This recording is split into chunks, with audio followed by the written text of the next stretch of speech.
Salut les passionnés d'horlogerie. Ce générique vous renvoie à votre enfance ou à votre jeunesse? C'est normal. Alors, je rembobine, je me tais et réécoutons ensemble le début.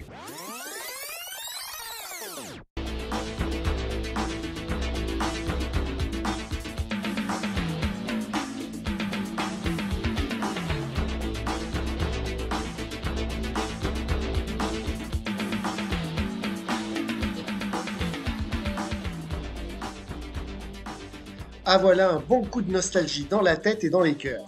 Après les épisodes sur la ou les montres de Magnum et de MacGyver, voici maintenant celle de Don Johnson dans la série Miami Vice. Dans cette série, Sonny Crockett, joué par Don Johnson donc, a plus enchaîné les relations sentimentales que les montres. Je n'ai pas revisionné tous les épisodes des 5 saisons, soit les 113 épisodes, mais en ai regardé une trentaine en mode rapide, en regardant des épisodes de début, de milieu et de fin pour chaque saison. Et a priori, Sonny Crockett n'a eu qu'une Rolex dans la saison 1 et a été fidèle à la marque Ebel dans les 4 autres saisons qui ont suivi. Dans cette partie 1, qui concerne uniquement la saison 1 de Miami Vice, on va revenir sur sa mythique Rolex. Et cette Rolex, c'est une Oyster Perpetual Day Date que l'on a déjà vue et que l'on verra encore beaucoup à l'écran après Deux flics à Miami. Pour info, la partie 2 arrivera prochainement pour évoquer la marque Ebel qui a en quelque sorte sponsorisé la série et habillé le poignet de notre héros dans les saisons suivantes. Alors, abonnez-vous pour être averti de l'arrivée du second épisode. Allez, plongeons-nous dès maintenant dans l'univers horloger de Deux flics à Miami.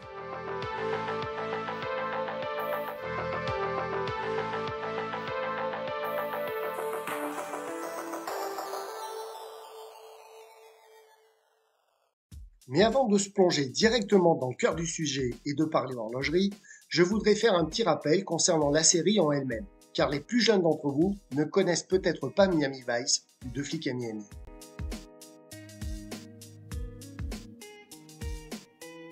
Miami Vice, ou Deux flics à Miami donc, était une série policière qui a été diffusée pour la première fois en 1984 aux États-Unis et en 1986 sur Antenne 2 en France. C'était un feuilleton, comme on disait à l'époque, produit par le célèbre réalisateur Michael Mann, le futur réalisateur entre autres de Heat, avec De Niro et Pacino. La série mettait en scène les comédiens Don Johnson et Philip Michael Thomas dans la peau de deux inspecteurs, Sonny Crockett et Ricardo Tubbs. Avec leur équipe, ils infiltraient des réseaux criminels à la recherche des trafiquants de drogue et des proxénètes. Cette série policière a marqué plusieurs générations, car elle se différenciait des autres séries par une mise en scène faisant constamment référence à la culture New Wave et à la musique des années 1980. D'ailleurs, de grands chanteurs et musiciens, comme par exemple Phil Collins ou James Brown, ont eu des petits rôles dans la série. Et en parlant de guest stars, sachez que de nombreuses stars, déjà connues ou en devenir, sont également apparues dans Miami Vice. Je peux par exemple vous citer le tout jeune Ben Stiller, Liam Neeson, Brian Deney ou Melanie Griffith.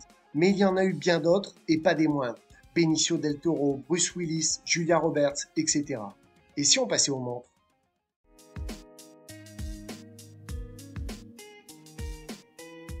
Il est clair qu'un flic comme Sonny Crockett n'aurait pas les moyens et le train de vie qu'il a dans la série, mais étant infiltré dans le milieu de la drogue, il a droit à un traitement de faveur pour assurer sa couverture. Un beau bateau, une Ferrari, de beaux costumes de marque et surtout, en ce qui me concerne, une Rolex.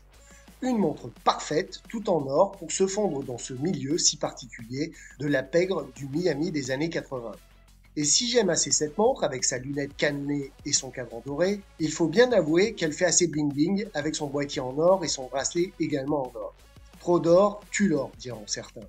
Mais c'est vrai qu'elle convient parfaitement au personnage incarné par Don Johnson, qui doit être en contact avec des personnes qui sont plus du type Pablo Escobar que du style Jean Ferrat. Bref, ne rentrons pas dans ces considérations comptoirs et revenons à la montre. Je ne vais pas vous raconter l'histoire de la marque Rolex, car beaucoup de passionnés d'horlogerie en savent certainement déjà pas mal sur le sujet, et que les autres trouveront toutes les informations nécessaires via Internet ou YouTube. Mais je voudrais quand même vous évoquer le passé et la naissance de la première montre Oyster. Au début du XXe siècle, les hommes qui en ont les moyens portent presque tous des montres à gousset dans leur poche. Celles-ci sont ainsi protégées par les vêtements des intempéries et d'humidité, de l'agitation des rues poussiéreuses et des petits chocs quotidiens. Les montres bracelets, quant à elles, ne sont que des versions miniaturisées des montres à gousset, mais plus fragiles et moins précises, si bien qu'elles sont le plus souvent considérées comme des articles réservés à la jante féminine.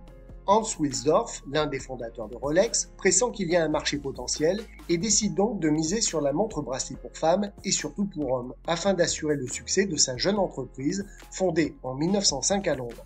Mais il veut apporter des modifications et joue ainsi un rôle pionnier en mettant au point la toute première montre bracelet étanche et en la faisant connaître au grand public grâce à des campagnes promotionnelles extrêmement innovantes.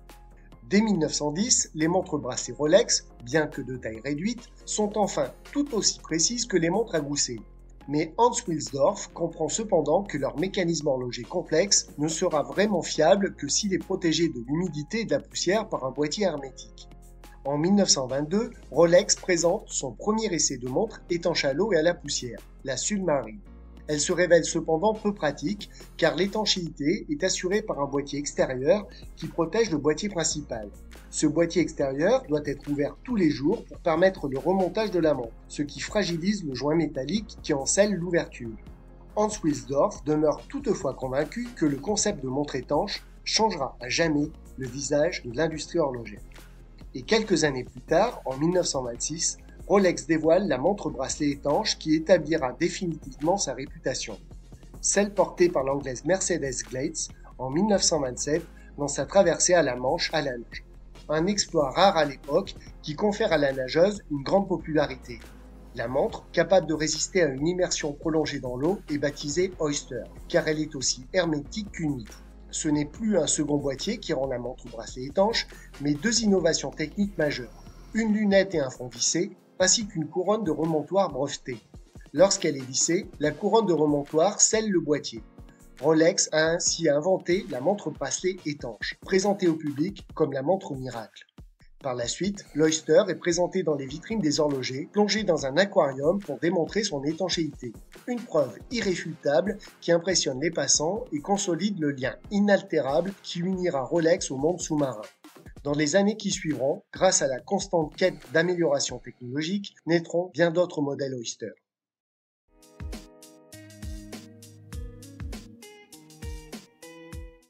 En 1983, Don Johnson n'est pas encore une star mondiale et la production de la série, lors du tournage de la première saison, n'a pas un budget illimité. Il se dit ainsi que les montres Rolex apparaissant dans la série ne seraient pas toutes, tout du moins, des originales.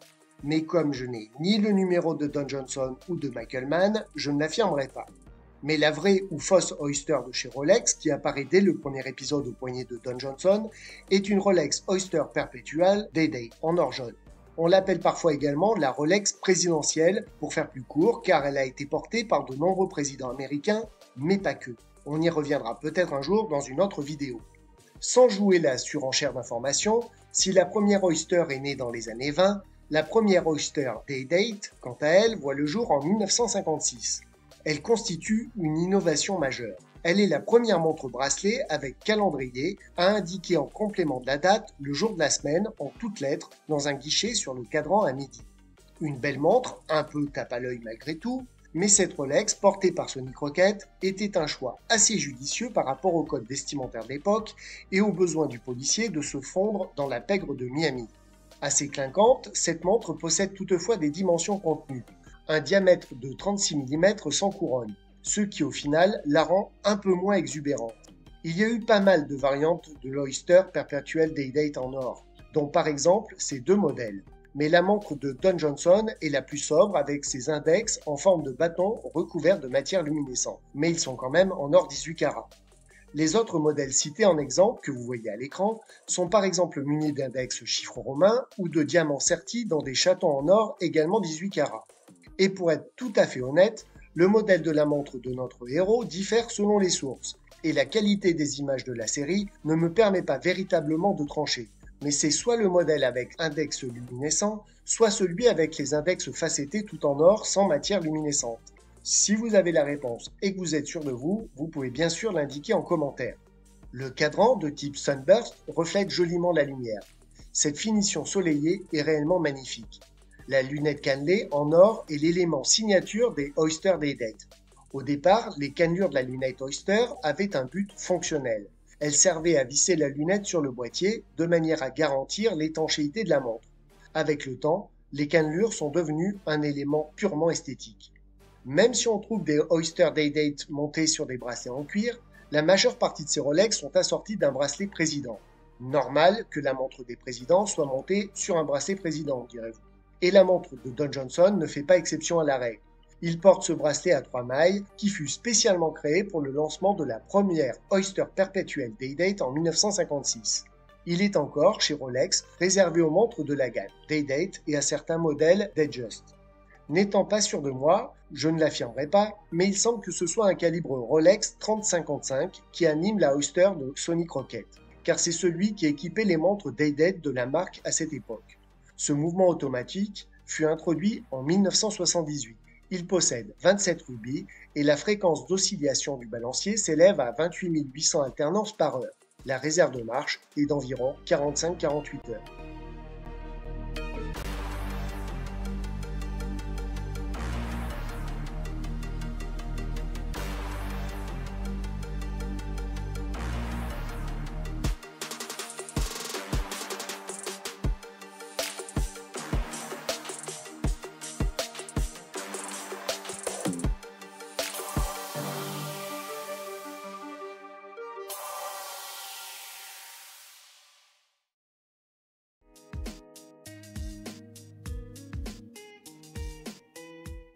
Don Johnson, alias Sonny Crockett, notre intrépide policier, a marqué toute une génération de téléspectateurs dans Deux flics à Miami. Et la Rolex qu'il portait à l'époque faisait partie de sa panoplie de séducteurs et surtout lui permettait d'infiltrer les réseaux mafieux où la plupart des chefs de gang avaient ce genre de montre luxueuse à leur poignet. Dans cette première partie, vous aurez découvert la Rolex Oyster Perpetual Day-Date, mais revenez dans quelques temps sur la chaîne pour découvrir la seconde montre qu'il portait après cette sublime Rolex. Un épisode 2 vous dévoilera la marque Ebel et la montre, ou plutôt les montres de la marque qu'il portait à partir de la saison 2. J'espère que cette nouvelle vidéo vous aura plu un minimum et que vous penserez à mettre un petit like. Ça fait toujours plaisir et ça aide au référencement YouTube. Si vous avez le temps, partagez la vidéo et surtout abonnez-vous pour soutenir la chaîne et être averti de la partie 2 sur Don Johnson dans Miami Vice. Et comme à chaque vidéo, moment publicitaire pour ma boutique jardindecadeaux.com qui vous permettra de trouver des idées déco et cadeaux à petit prix, dont des montres neuves ou anciennes à tarifs très contenus. Ici, pas de Rolex, mais des montres anciennes à tarifs beaucoup plus modérés pour se faire plaisir sans se ruiner. Allez, à très bientôt pour le prochain épisode horloger. Salut les passionnés d'horlogerie!